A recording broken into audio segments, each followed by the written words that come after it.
ఓట్ల ప్రచారం అయిపోగానే కొందరు లీడర్లు అమెరికా పోయినరు, ఇంకా కొందరు ఆస్ట్రేలియా పోతే కొందరు దుబాయ్ తవ్వదొక్కిండ్రు, కొందరు ఒక్కలే పోతే ఇంకా కొందరు ఇంటోలతో పోయినరు. 2 నెలలు పబ్లిక్లో తిరిగి తిరిగి ఆస్టగొన్నారు కాబట్టి అట్లా పోయేస్తే పానం నిమ్మలమవుతుందని టూర్లేసిర్రంతా. దేశమంతా కలె తిరిగి ఎన్నో మాట్లాడిన మోడీ సారు ఏడిపోయిండో ఎరికేనా? కాషాయ వస్త్రాలు కట్టుకొని చేతుల జపమాల పట్టుకొని ధ్యానంలో కూసున్నాడు ప్రధానమంత్రి సారు. నిన్న మాపటీలు గూకుంటే రేపు మాపటీలు లేస్తాడట. తమిళనాడు రాష్ట్రం కన్యాకుమారిలా వివేకానందుడు ధ్యానం చేసిన జాగలనే మోడీ సార్ చేస్తున్నాడు. ఈ ధ్యాన మండపంలా సార్ తప్ప ఇంకెవ్వలుండరట. ధ్యానం అయిపోయేదాకా ఉపాసమే, కాకుంటే నడిమిట్ల నీళ్లు, కొబ్బరి బొండాలు, తాగితే పండ్ల రసం గంతే.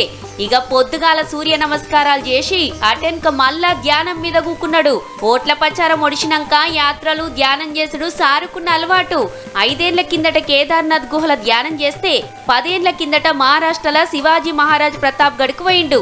అట్లా 2 మాటల పవర్లకొచ్చిన ప్రధానమంత్రి అయినా ఇప్పుడు సుధా ధ్యానం చేస్తే మళ్ళా నేనే ఉంటాని సారు నమ్మిక కావచ్చు. చూడాల మరి మంగళవారం నాడు ఓట్ల పెట్టలిప్తే ఏమైతుందో.